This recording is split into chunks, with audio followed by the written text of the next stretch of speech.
कि मंगल पांडे जी पर स्वास्थ्य मंत्री रहते हुए बड़ा आरोप है। उसी पीरियड में कोविड हुआ था और उसी पीरियड में उनकी पत्नी द्वारा नोएडा में एक फ्लैट खरीदने की चर्चा है और उसी समय में दिलीप जायसवाल जी से 25 लाख रुपया उनके खाते में ट्रांजैक्शन होने की बात भी है।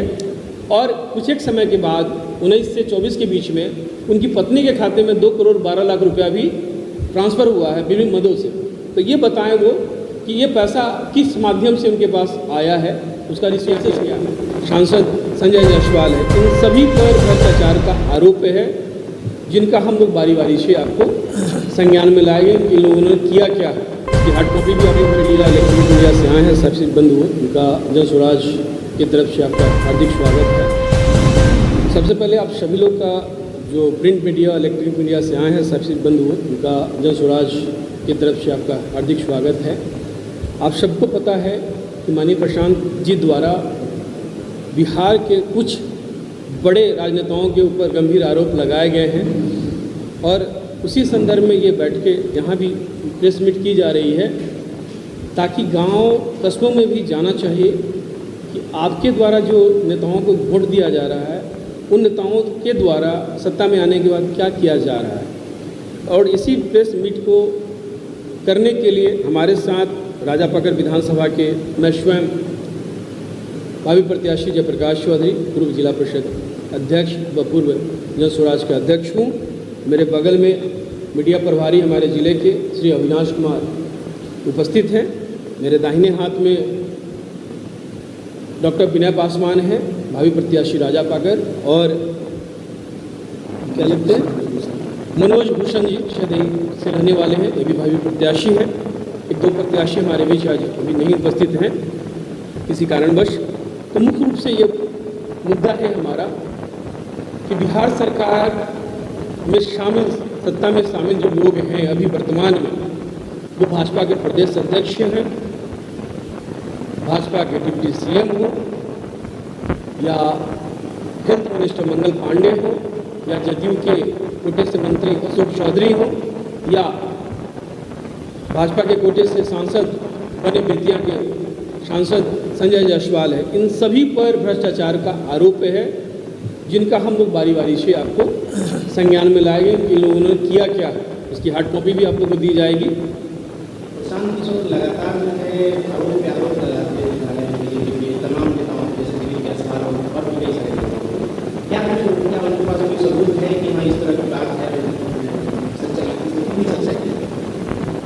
दिलीप जायसवाल की जब सबसे पहली चर्चा होती, जो प्रदेश अध्यक्ष है माइनॉरिटी का, उनको सिखों का जो कॉलेज है उनको हड़पने का आरोप है और उस सिख परिवार के लोग पटना में आके स्वयं मीडिया के सामने इन्होंने कहा भी है कि हमारे साथ अन्याय हुआ है और उनके ऊपर जो हत्या का आरोप है, इस सिलसिले में वायवी गिरी जो हमारे जन स्वराज के बड़े पदाधिकारी हैं पार्टी के, उनके द्वारा उनके परिवार के लोगों के द्वारा एक रीट दाखिल किया गया पुनः हाईकोर्ट में, ताकि उन पर कार्रवाई हो सके।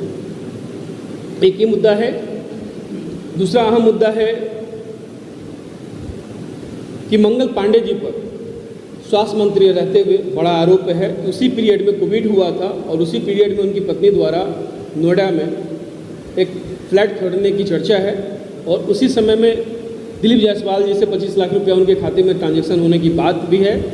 और कुछ एक समय के बाद 19 से 24 के बीच में उनकी पत्नी के खाते में 2 करोड़ 12 लाख रुपया भी ट्रांसफ़र हुआ है विभिन्न मदों से। तो ये बताएं वो कि ये पैसा किस माध्यम से उनके पास आया है, उसका रिसोर्सेज क्या है, ये पूछा गया है उनसे। वैसे तो उन्होंने बेमानी संपत्ति बहुत अर्जित किया है, जिसका डिटेल अभी हम लोग के पास है नहीं, लेकिन जल्द ही हाथ लगेगा। उसी क्रम में अशोक चौधरी का भी नाम आया है, जो जदयू के अभी वर्तमान दाहिने हाथ कहे जाने वाले मुख्यमंत्री के माननीय नीतीश कुमार जी के दाहिने हाथ हैं, जो अपने आप को मानस पिता कहते हैं नीतीश कुमार के। उनके विभाग में भी बहुत टेंडर को लेकर हाय तौबा मचा हुआ था, ग्लोबल टेंडर का। और उसके बाद जो तथ्य हम लोग के हाथ लगे हैं, उनकी बेटी जो संभावी चौधरी है, उनका जब कुणाल किशोर जी के पुत्र के साथ सगाई हुआ है, उस क्रम में जो उनका ट्रस्ट है कुणाल जी के बेटे के नाम से, श्याल के नाम से, उस ट्रस्ट में 200 करोड़ की संपत्ति खरीदने की चर्चा हुई है।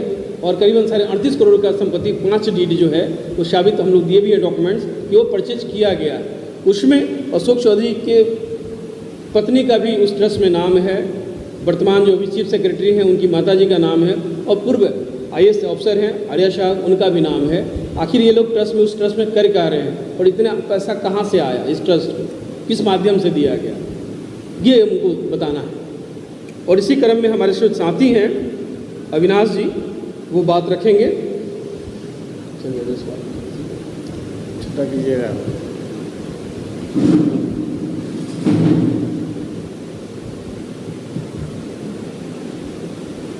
बिहार सरकार के मंत्रियों का भ्रष्ट आचरण का खुलासा अब तक किसी भी दलों द्वारा नहीं किया गया, लेकिन एक जन सुराग पार्टी ने इस खुलासे को अंजाम दिया है।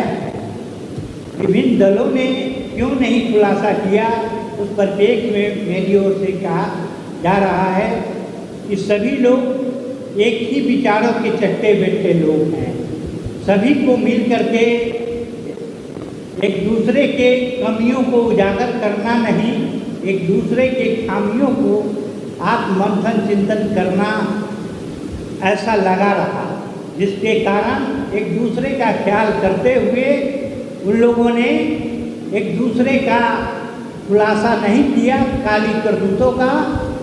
लेकिन आज जन सुराग पार्टी उनकी नीतियों का, उनके आचरण का, उनके काली करतूतों का खुलासा करने के लिए जनता के बीच जो है आई है। इसी कड़ी में आज जो बताया जा रहा है, हमारे माननीय जयप्रकाश भैया ने बताया आपको, आगे मंगल पांडे जी का भी खुलासा हुआ है, जिन्होंने कोरोना काल में लाखों करोड़ों का बारा न्यारा कर रहे थे। संपूर्ण भारतवर्ष की जनता त्रासदी झेल रही थी, बिहार की जनता त्रासदी का आलम देख को महसूस कर रही थी। उस पीरियड में बिहार सरकार के स्वास्थ्य विभाग के मंत्री आदरणीय मंगल पांडे जी बिहार छोड़ करके अपनी संपत्ति अर्जित करने में लगे थे, जिसका खुलासा कई साक्ष्य के जरिए हमारे पार्टी के नेताओं ने किया। एम्बुलेंस खरीद में लाखों करोड़ों का घोटाला हुआ है, जिस एम्बुलेंस के साथ टेंडर किया गया फिर बदल करके दूसरे कंपनी के साथ टेंडर किया गया। इसकी क्या वजह थी, वो खुलासा करे, जवाब दे। मेरी बात उनसे आग्रह कर रही है, लेकिन उन्होंने अभी तक इस मसले पर कोई जवाब नहीं दिया है। दूसरी तरफ वो एम्बुलेंस खरीदने में घोटाला के साथ साथ अपनी संपत्ति अर्जित करने में जो राशि की का विवरण जो है दिया है, उसमें ये कहा गया है कि हमारे 25 लाख रुपए का जो है हस्तांतरण खाते के माध्यम से, किनके खाते के माध्यम से हुआ था, वो संजय जायसवाल साहब जी के खाते के माध्यम से उनके पिताजी के अकाउंट पर किया गया था। फिर उस पिताजी के अकाउंट से आदरणीय मंगल पांडे जी के अकाउंट पर 25 लाख रुपए आता है। उन्होंने सिर्फ इतना बताया है कि हमने कर्ज लिया था। ठीक है, कर्ज लिया 25 लाख रुपए, लेकिन बाकी जो करोड़ों रुपए की लागत से आप फ्लैट खरीद रहे थे, वो राशि आपके पत्नी के अकाउंट पर आया था, वो राशि कहाँ से आए, इसका जवाब दे। मेरी पार्टी उनसे जवाब मांगी। अब आगे उनके संजय जायसवाल के विषय में मैं बताना चाहूँगा। संजय जायसवाल जी ऐसे विकास पुरुष कहते हैं, जैसे भाजपा के नेताओं के वरिष्ठतम जो है सो मंत्री रहे हैं, सांसद रहे हैं। उन्होंने वहाँ की जनता ने वहाँ से चुन करके भेजी है अपने क्षेत्र से। वहाँ जब NH पर फ्लाईओवर का निर्माण हो रहा था, फ्लाईओवर का निर्माण हो रहा था, उन्होंने उस कार्ड को अपने पेट्रोल पंप को बचाने के लिए, उन्होंने उसके साइड को डाइवर्ट करने के लिए उन्होंने 2 साल कार्य को विलंबित किया है।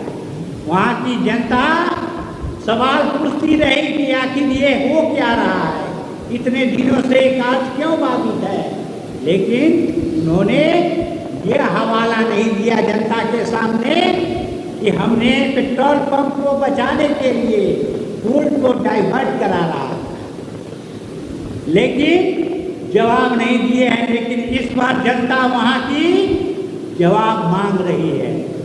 और तो और जिला परिषद की बैठक में उन्होंने अपने पेट्रोल पंप से नगर निगम की गाड़ियों चलाने का टेंडर निर्धारित किया था, जिसके आधार पर नगर निगम की तमाम गाड़ियाँ उनके पेट्रोल पंप से ही पेट्रोल लिया करते हैं। और अगर 200 रुपये का पेट्रोल बनता है तो बिल 600 रुपये का बनाया जाता है। इस तरह से वो लाखों करोड़ रुपए का वाला न्यारा हर महीने में कर रहे हैं।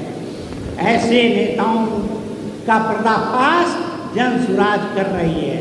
अगर हिम्मत है तो जवाब दे, और जवाब मुझे ही नहीं दे, बिहार की संपूर्ण जनता को दे। मेरा मेरी पार्टी इन्हीं मसले पर जो है आज प्रेस कॉन्फ्रेंस आयोजित करके उनको आगाह कर रही है। अब आगे की प्रेस वार्ता में हमारे साथ राजापाकर विधानसभा क्षेत्र के संभावित प्रत्याशी माननीय मनोज भूषण जी भी उपलब्ध हैं, जो नेताओं की काली करतूतों का खुलासा करेंगे